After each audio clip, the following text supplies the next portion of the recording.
Hello बच्चों, चलिए प्रश्न देखते हैं। स्वपारिस्थितिकी एवं समपारिस्थितिकी को परिभाषित कीजिए।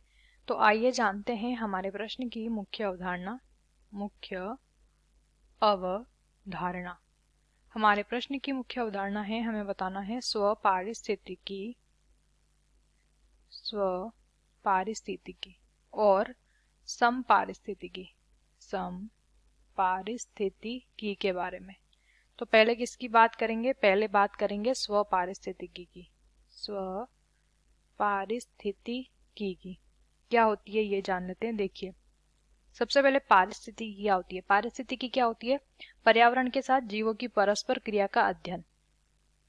पर्यावरण के साथ जो है जीवों की जो क्रिया या जीवों का जो संबंध होता है, उसका अध्ययन हम जिस शाखा के अंतर्गत करते हैं उसे क्या कहते हैं? उसे कहते हैं पारिस्थितिकी। अब प्रश्न में क्या पूछा है? स्वपारिस्थितिकी। ठीक है, उसके बारे में जान लेते हैं। देखिए, स्वपारिस्थितिकी क्या होती है? जब हम क्या करते हैं, जब एक ही प्रजाति के जीव और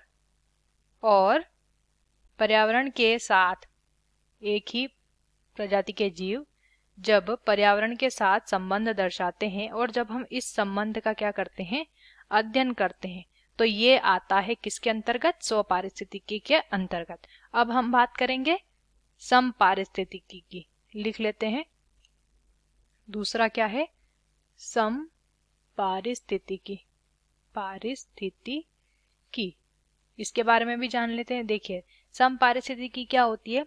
जब क्या करते हैं, इसे सामुदायिक पारिस्थितिकी के नाम से भी हम जानते हैं।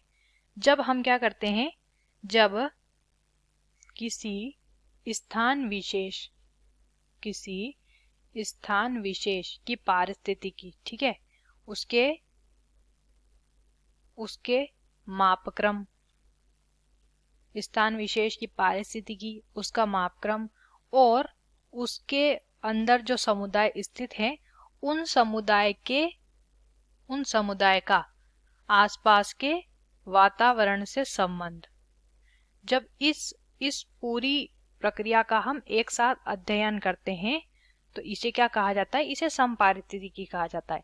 उदाहरण के लिए जब हम एक संपूर्ण घास स्थल के पारितंत्र का जब अध्ययन करते हैं, घास स्थल का एक पारितंत्र ले लेते हैं और जब उसका अध्ययन करते हैं तो इस अध्ययन को समपारिस्थितिकी कहा जाता है। आशा करते हैं आपको इस प्रश्न का उत्तर समझ आया होगा। धन्यवाद।